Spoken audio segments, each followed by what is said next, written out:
افغانستان او جمهوریت یې پرې ړنګ کړ، اوس یې شتمنۍ کنګل کوي. پاکستان غواړي چې د طالبانو په پیسو ځان له دیوالیا کېدو وژغوري.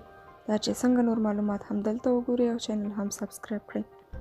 سیمه کې پاکستان یوازینی هیواد و چې طالبانو ته به یې غوړې وعدې ورکولې چې که جمهوریت مو ړنګ کړ نو ژر به مو په رسمیت وپېژنو. همدارنګه د سیمې او نړۍ هیوادونه به هم وهڅوي تر څو طالبان په رسمیت وپېژني. خو د پردې تر شا هدف یوازې د افغانستان یو سیال حکومت ړنګول و. کله چې خپل هدف ته ورسېدل نو اوس له هرې خوا غواړي پر طالبانو فشارونه ډېر کړي. تازه خبر دا دی چې پاکستان کې د طالبانو سرمایې له خطر سره مخامخ شوي. په پاکستان کې د مرکزي بانک چارواکو له حکومت نه غوښتي چې د حوالې کاروباریان مجبور کړي چې خپلې پیسې بانکونو ته واچوي. خو بل لور د پاکستاني بانکونو هڅه کړې ده چې شته زیرمه شوې پیسې له خلکو راتم کړي.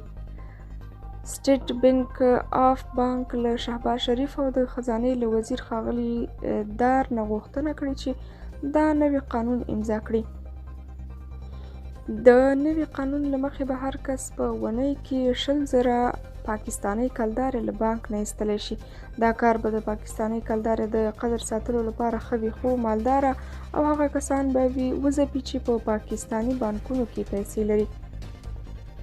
د پاکستان د حوالې کوونکو له ټولنې یو لوړ رتبه کس رسنیو ته ویلي چې په حوالې سیستم له وړاندې نړیوال څار او د پاکستان فشار زیات دی او پاکستاني حکومتي چارواکو هغه حوالې والا موندلي چې د طالب لوړ رتبه چارواکو پیسې ساتلې دي.